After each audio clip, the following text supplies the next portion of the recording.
Ukraine के टुकड़े टुकड़े होते ही दुनिया पर परमाणु खतरा और बढ़ गया है। पुतिन ने यूक्रेन तोड़ने का ऐलान किया तो ज़ेलेंस्की ने नेटो में शामिल होने का आवेदन कर दिया। इस वार पलटवार की बमबारी में अमेरिका भी पीछे नहीं है। इस बीच इजराइल ने एक ऐसा खुलासा किया है जिससे दुनिया के होश फाख्ता हो गए, क्योंकि उसने पुख्ता सबूतों के साथ यह कह दिया है कि पुतिन की परमाणु धमकी हवा हवाई नहीं है, बल्कि इसकी तैयारी आखिरी स्टेज में आ चुकी है और परमाणु हमला करने वाला बॉम्बर फिनलैंड बॉर्डर पर पहुंच चुका है। दूसरी तरफ पोलैंड बॉर्डर से भी रूस की एक खतरनाक साजिश की आहट आ रही है। परमाणु हमले के बढ़ते खतरे से यूरोप में ऐसी खलबली है कि कई देशों में पोटेशियम आयोडाइड की किल्लत हो गई है और यूरोप में परमाणु धमाके की टिक टिक तेज होती जा रही है। वो विध्वंसक बम जिसके फटने से पुश्तें तबाह हो जाती हैं।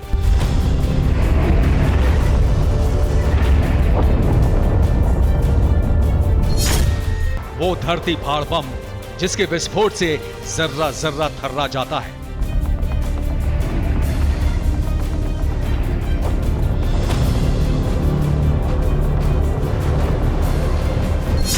वो महाविनाशक बम जिसके धमाके से आग की आंधी छा जाती है।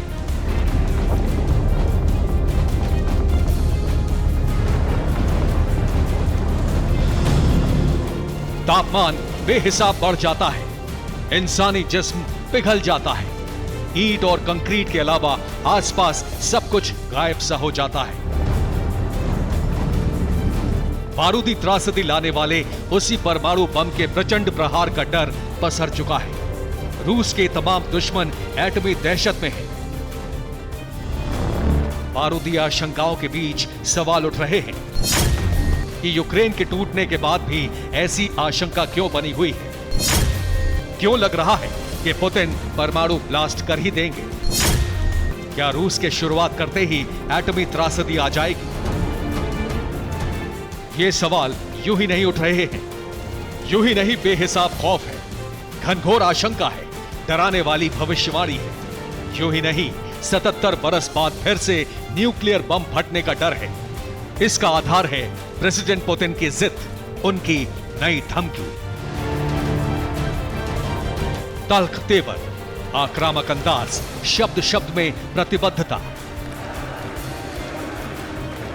विश्व मानचित्र पर यूक्रेन का भूगोल बदलने के बाद आत्मविश्वास से लबालब भरे प्रेसिडेंट पुतिन अपने जानी दुश्मनों को उसी तरह चेता रहे थे जिसके लिए वो विख्यात हैं। अखंड रूस की प्रचंड प्रतिज्ञा की आंशिक पूर्णता के बाद पुतिन ने मॉस्को में खड़े होकर सख्त शब्दों में वार्निंग दी और फिर इजराइल की खुफिया फर्म इमेजसैट इंटरनेशनल ने जो तस्वीर जारी की उससे वॉशिंगटन डीसी में खलबली मच गई। रूस का पुरातन दुश्मन एटमी दहशत में आ गया।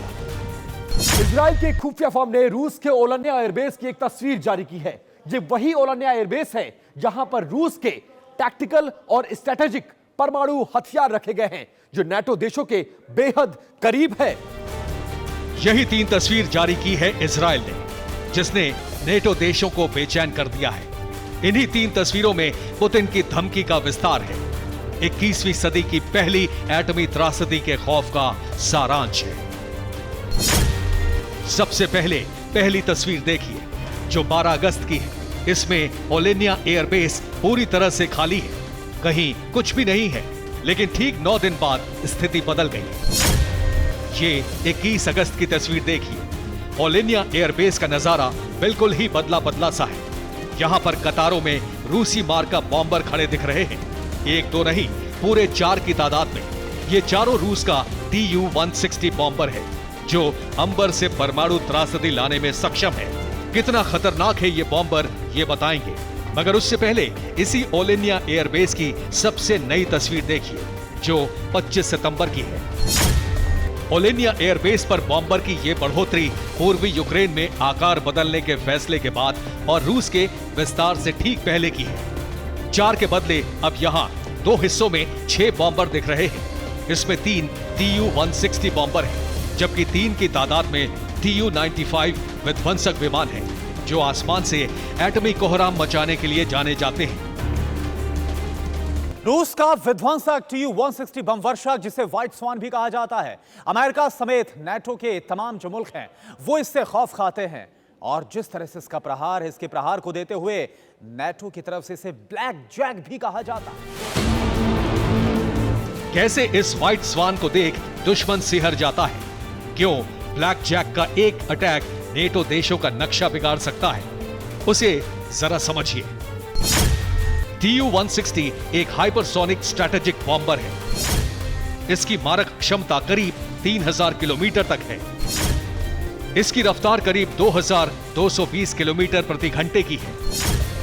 यह बॉम्बर 200 किलोटन न्यूक्लियर वॉरहेड ले जा सकता है। इस बॉम्बर से क्रूज मिसाइलों को भी दागा जा सकता है। Tu-160 लगातार 15 घंटे तक उड़ान भर सकता है। इस बॉम्बर का कुल वजन करीब 1,10,000 किलो तक होता है। आवाज की गति से भी दुगनी रफ्तार से उड़ने वाले ये बॉम्बर फुली ऑटोमेटिक और एवियोनिक सिस्टम से लैस होते हैं। इसमें नेविगेशन, रडार सिस्टम और इलेक्ट्रॉनिक काउंटर मेजर सिस्टम लगा होता है। यही वजह है कि न्यूक्लियर अटैक की आशंका है। नेटो देशों में एटमी दहशत है।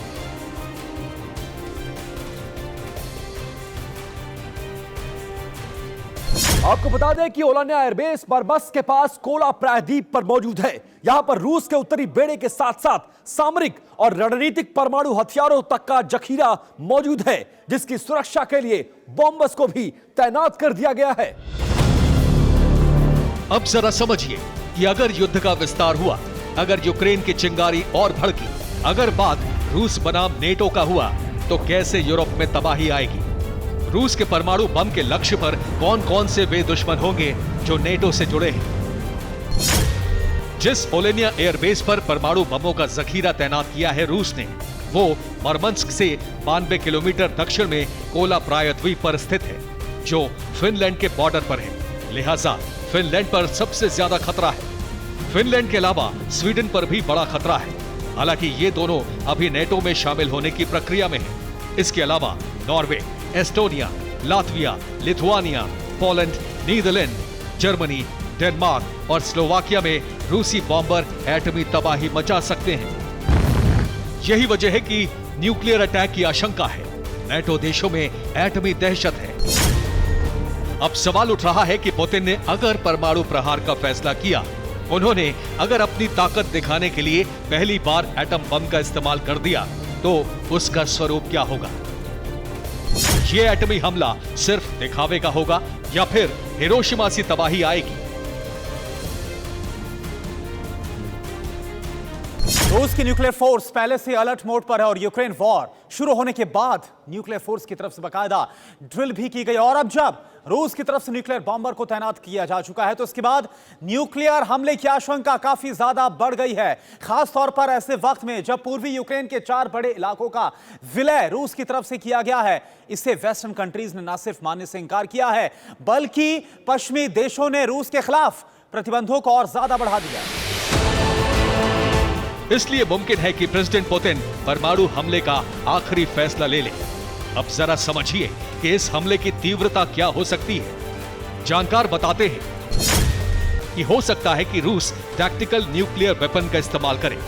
मुमकिन है कि रूस ज़ैपोरिज़िया परमाणु प्लांट के करीब विस्फोट कर नई तबाही लाए। संभव है कि वो इलेक्ट्रोमैग्नेटिक पल्स का विस्फोट करे। ऐसा भी बताते हैं कि वीरान जगहों पर एटमी विस्फोट कर पुतिन डरा सकते हैं। यह भी मुमकिन है कि वॉर ड्रिल के बहाने न्यूक्लियर विस्फोट कर दें। और ऐसा भी संभव है कि हिरोशिमा से कई गुना ज्यादा ताकतवर बम से प्रहार कर जर्रा जर्रा थर्रा दें। तमाम विकल्पों पर अमेरिका में जबरदस्त माथापच्ची हो रही है, क्योंकि ज़ेलेंस्की ने भी नेटो में सदस्यता के लिए अप्लाई कर दिया है। हालांकि अमेरिका ने तत्काल यूक्रेन को इनकार कर दिया है, क्योंकि तनाव चरम पर है। हालांकि व्हाइट हाउस कंफ्यूज दिख रहा है। विदेश मंत्री एंथनी ब्लिंकन को परमाणु हमले का डर नहीं दिख रहा, लेकिन अमेरिका के एनएसए को बारूदी त्रासदी की आशंका दिख रही है। यही वजह है कि पश्चिमी देशों में हड़कंप मचा हुआ है। आम लोगों में भी इस डर का असर दिख रहा है। यूरोप के कई देशों में आयोडीन की भारी मांग है। रिपोर्ट ऐसी आ रही है कि कई देशों में दोगुनी कीमत पर पोटेशियम आयोडाइड की टैबलेट को बेचा जा रहा है।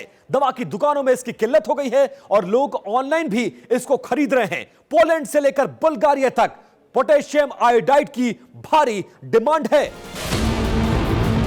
एटमी विस्फोट की स्थिति में रामबाण की तरह इस्तेमाल होने वाले पोटेशियम आयोडाइड की अचानक बढ़ी डिमांड भी एटमी विध्वंस की घनघोर आशंका को आकार दे रही है। डर इसलिए भी बढ़ा हुआ है क्योंकि जानकार बताते हैं कि रूस ने अगर एटमी विस्फोट की शुरुआत कर दी तो फिर ना अमेरिका पीछे रहेगा, ना नेटो के बाकी देश, और पुतिन के बाद बाइडेन के तेवर भी इसी तरह से विध्वंसक संकेत